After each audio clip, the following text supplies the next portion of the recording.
71 degrees in Chattanooga right now. Look at that, 73. Wow. It's ridiculous. It's supposed to be cooling down right now. This is unacceptable. 61 in Cleveland and 58 heading up into Blue Ridge, 55 in Murphy. And yeah, you're going out, maybe doing a little fishing this morning. Okay, go catch something. It'll be 68 by 6 a.m. Clouds throughout the day, mostly cloudy by 6 p.m. Doing some evening fishing. It'll be 85 degrees. We'll have a high today of 87. And the average high is 78. We're actually going to drop below that Friday and Saturday as we see a front moving in and then whoop, whoop, whoop, whoop, whoop, back up to 89, even 90 by the middle of next week. Your complete forecast coming up in just a few moments. We'll break it down for you. All right, David, thank you so much. You got it. Well, relief is coming, though not soon enough for drivers who struggle with the daily traffic issues at the I-75-24 split in Chattanooga. Yep, we're learning it's part of TDOT's more than $2 billion three-year transportation improvement plan. Channel 3's Tim Pham is live from where all of those big changes are going to happen. Good morning, Tim. Well, good morning to you guys. TDOT has talked about improving this area near the split for years now, and we now know that the project has received the green light for next year, and it's something drivers say can't happen soon enough. The plan is to build new ramps to alleviate traffic. TDOT expects the project to cost about $65 million. Drivers will end up paying for this project through the Governor's Improve Act that recently was signed into law. That raises the gas tax for the first time in 30 years starting this July. And some drivers we spoke to say this is something they think will help. I think it will be good in the end. But I think, you know, at first when people have to have that traffic change, I think that will make it a little bit complicated. Well, TDOT officials say they have not started the bidding process, and it's unclear when the project will start or how long it will take. But what we can tell you is that they hope to have a contract finalized by next June, and we'll continue to gather those details and update you on TDOT's timeline. But for now, reporting live in Chattanooga, I'm Tim Pham, Channel 3 Eyewitness News. All right, thank you so much, Tim. And if you're interested in how the flyover ramp would look, take a look at this. This is one in Memphis. There it is. TDOT officials say the ramp is a bridge that crosses over another roadway. Now it reduces heavy traffic congestion. Well, this weekend you'll see some changes to Interstate 24 in Dade County. GDOT is replacing the bridge on State Route 299 over the interstate between mile markers 168 and 170, right past the state line and before the Interstate 59 split.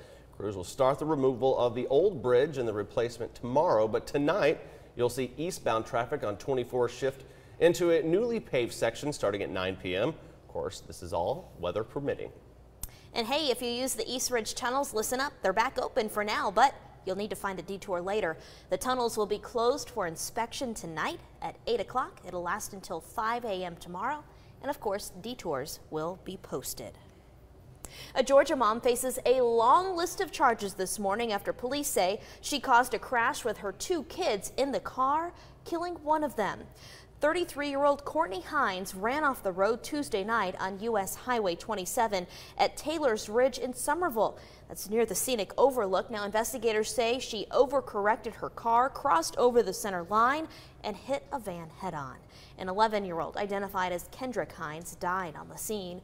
Now, officials say two other children were airlifted to area hospitals where they are both listed in critical condition. I'm always very careful when I slow down because when you're coming around that curve, you never know what will happen. It's a tragedy. It's terrible. And Courtney Hines faces several other charges. They include DUI and vehicular homicide. And investigators say more charges could be added.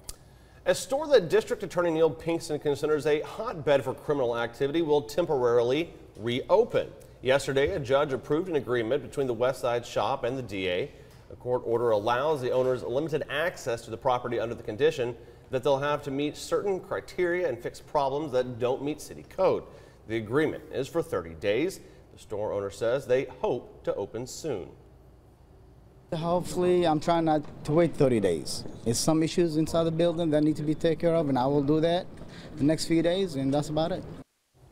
Well, Public records show police have responded to the area more than 200 times in 2 years, more than any other business around.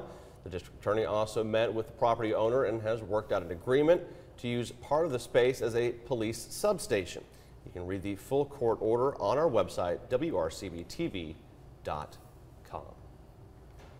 It is nice outside. Does that mean it's going to be 600 degrees later today? 602, 602, oof. Just about. Yeah, it's warm. 73 in Chattanooga already. That's the warm spot, though. You get outside of town, it's a full 12 degrees below that. 61 Cleveland, Dalton, even cooler up in the mountains. It's in the mid to upper 50s there. 55 degrees in Murphy, North Carolina. Satellite and radar showing some clouds drifting through as we move through the morning.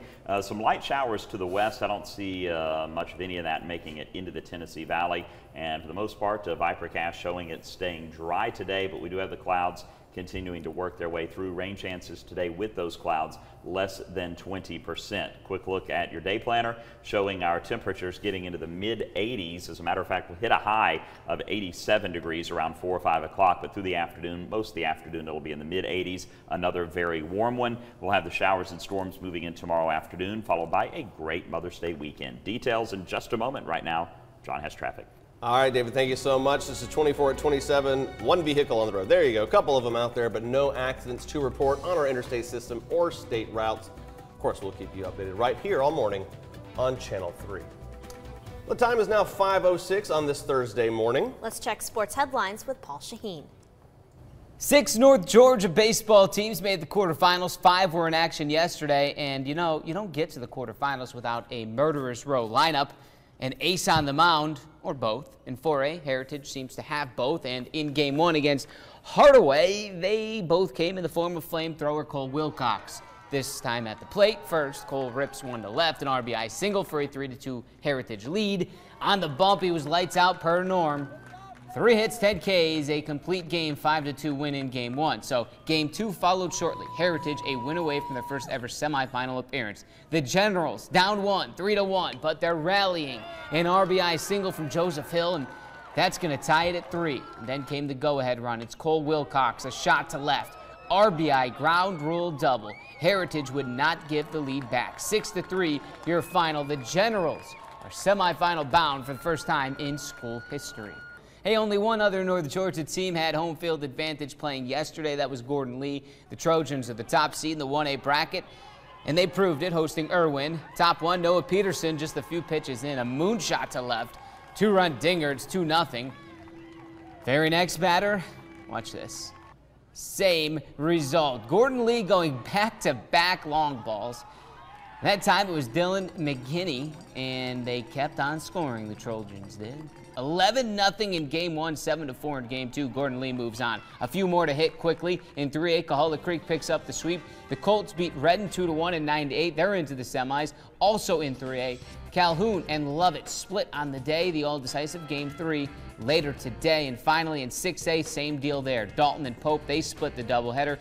Game 3, winner moves on to be played later today. Ringgold will also get their quarterfinal action going, as in Tennessee, it's still district tournament time. Championships to be won. That's all later today. That's it for sports as for right now. Always more online and inside our app. Have one heck of a day. All right, 5:08 coming up next on Eyewitness News Today. Are you looking for a job? Well, there's plenty out there waiting for you. We'll tell you about several job fairs in our area when we come back.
with coverage you can count on.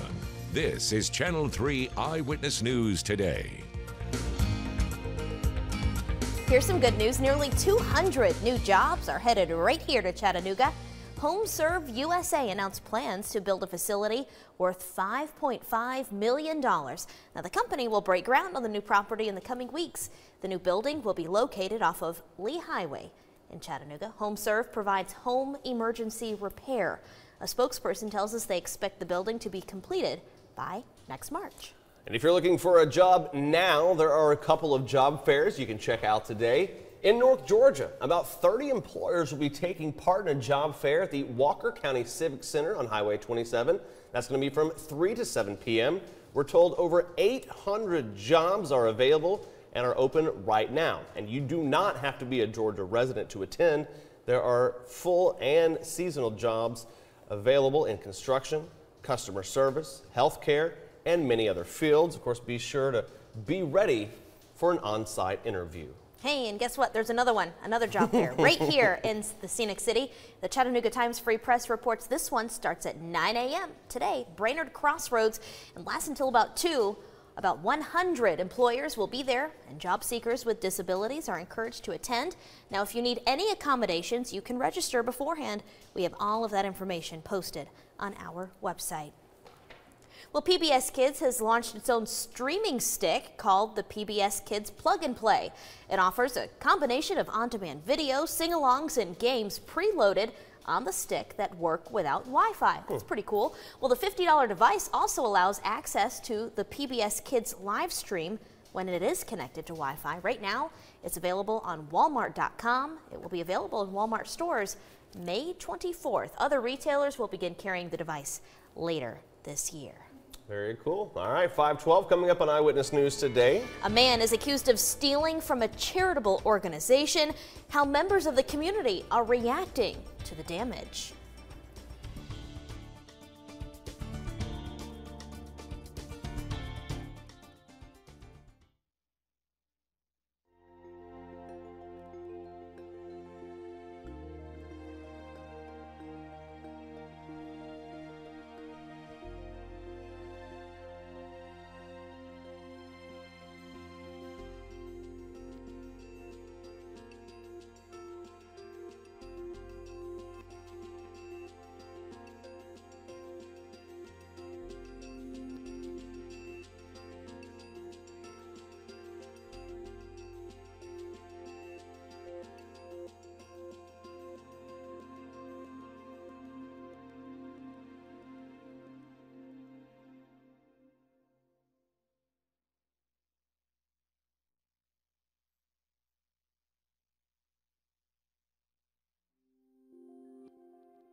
Good morning. Taking a look at our severe weather potential across the country today. Best chance of storms is going to be well to our north, looking at a slight risk of severe storms from Little Rock up toward Nashville. We're going to see that line of showers and storms moving to the Tennessee Valley Friday, primarily Friday afternoon into Friday evening. And with that, the chance for any severe weather, not that great. We're on the extreme low end of the severe risk scale. I think some heavy rain as well as maybe some gusty winds is going to be the biggest threat that you're looking at. And that'll be, again, between noon and, say, 9 p.m. is going to be our best chance for seeing the rain moving through. Right now, cloudy skies, but overall nice from the Holiday Inn downtown Chattanooga camera. And we're looking good. Weather headline showing very warm weather once again as we get into the mid to upper 80s. 87 for the high today. The showers and storms move in on Friday. And then get ready for an awesome weekend. A lot of allergy, a lot pollen in the air, rather, predominantly tree and grass pollen. It's in the extremely high category at 289. My goodness, even the molds are elevated, as is the air quality.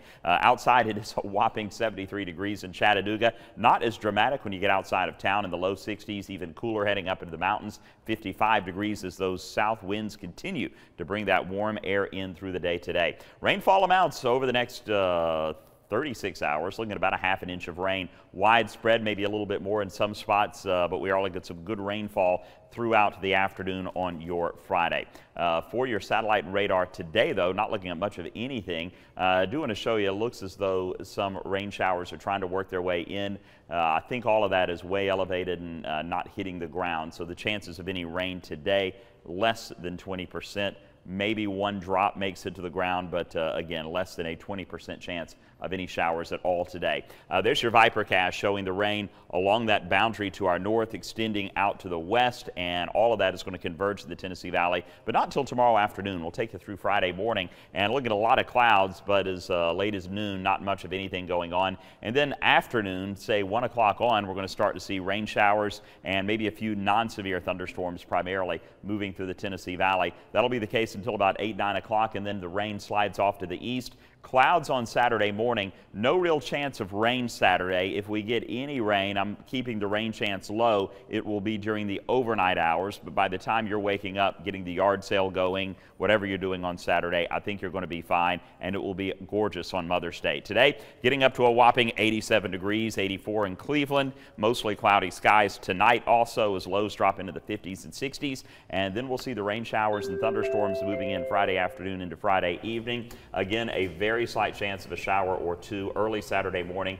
Clears out great from then on. 76 and sunny Saturday afternoon. Sunny and 81 for Mother's Day. Should be nice. Then right back up to, oh, I hate to even say it, 90 degrees by the middle of next week. How about that?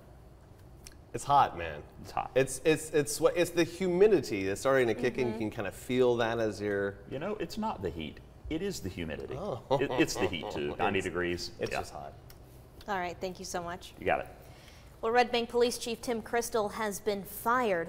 Crystal had been chief in Red Bank since 2010. No word on why he was fired. Right now we're being told it's a personnel issue. John Wright will take over as interim chief. The Red Bank city manager says the search for a new chief will take about 3 to 6 months.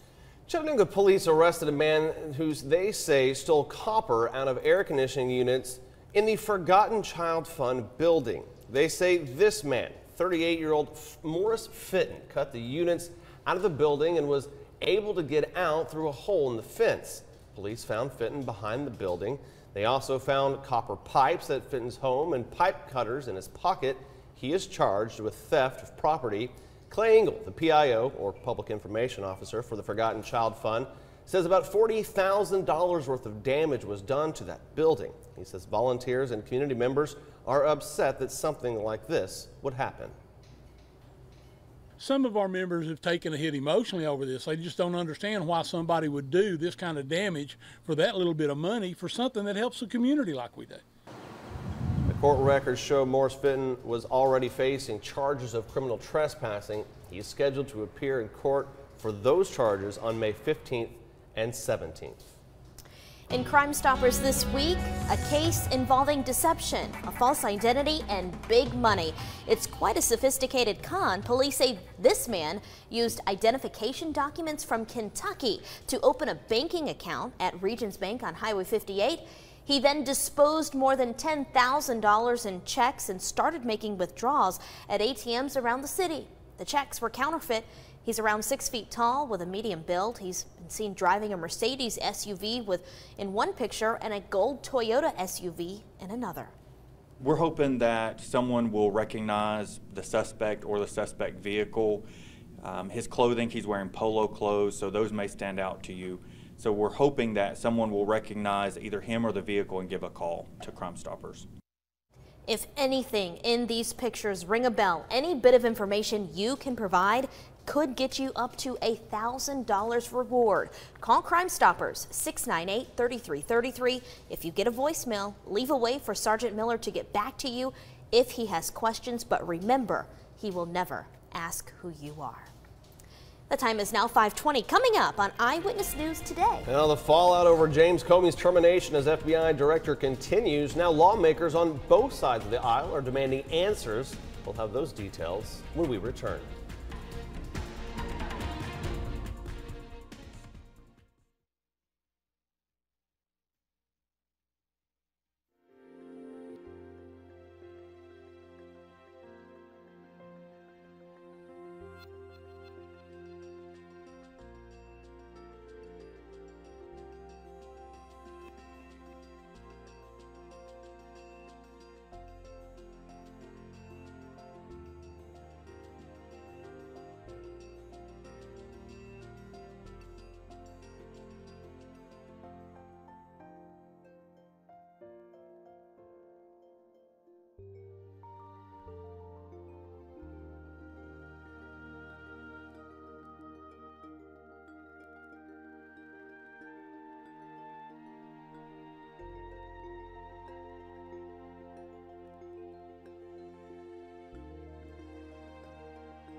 Well, the fallout continues over the abrupt firing of James Comey as FBI director. That's right. Democrats are united in calling for an independent counsel to be appointed into the investigation of Russian election interference following Comey's termination.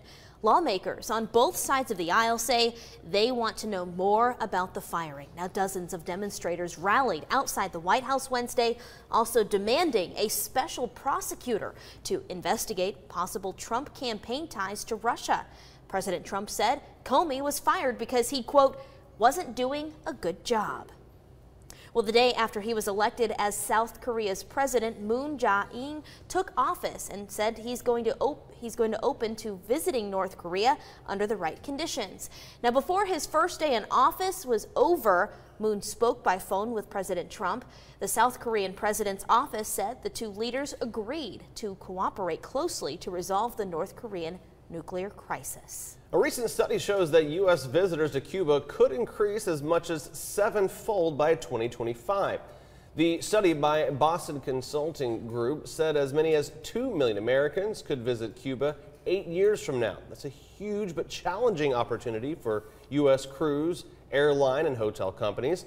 However, Cuba's tourism infrastructure is already straining to meet demand. Well, at a cycling race in Italy yesterday, a racer who was in the lead lost after he celebrated his victory lap 1 lap too early. Yeah, that's right. The mistake occurred at the end of the 5th stage of a cross-Italy cycling race. No. Now, the rider thought it was over as he passed the line in front, even though the bell rang, signaling the final lap. At the end of the straightaway, he realized his mistake, but he had already been passed. Guess what? He went from first to finishing 148th. Shut up. No way. Oh. Oh, that's terrible. That's bad news. It is. All right. Well, a new analysis released today by Adam Data Solutions finds overall foreclosure activity in the United States dropped to its lowest level last month since November 2005. Nationwide, 1 in about every 1,700 housing units had a foreclosure filing in April. But counter to the national trend, some places like the District of Columbia, New Jersey, Connecticut, and Massachusetts posted year-over-year increase in foreclosure activity. Well, the U.S. Postal Service is hoping to soon raise stamp prices by a penny or more. Stamps currently cost 49 cents each. Officials reported a quarterly loss of more than $500 million. The loss was blamed on the reduced usage of first-class mail, mandates for its retiree health care obligations, and a forced reduction in stamp prices last year. It will be up to Congress to approve the increase. I think for like 6 years we've just said 50 cents. Like, just, it's fine. Like, it's an odd number of, here's some odd numbers of change to mail this parcel from one side of the country. 50 cents. That's what John wants. Coming up on Eyewitness News today. Check your fridge for these items. Publix is expanding a recall. We'll tell you why and how to spot the bad products. All that after the break.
With coverage you can count on, this is Channel 3 Eyewitness News Today.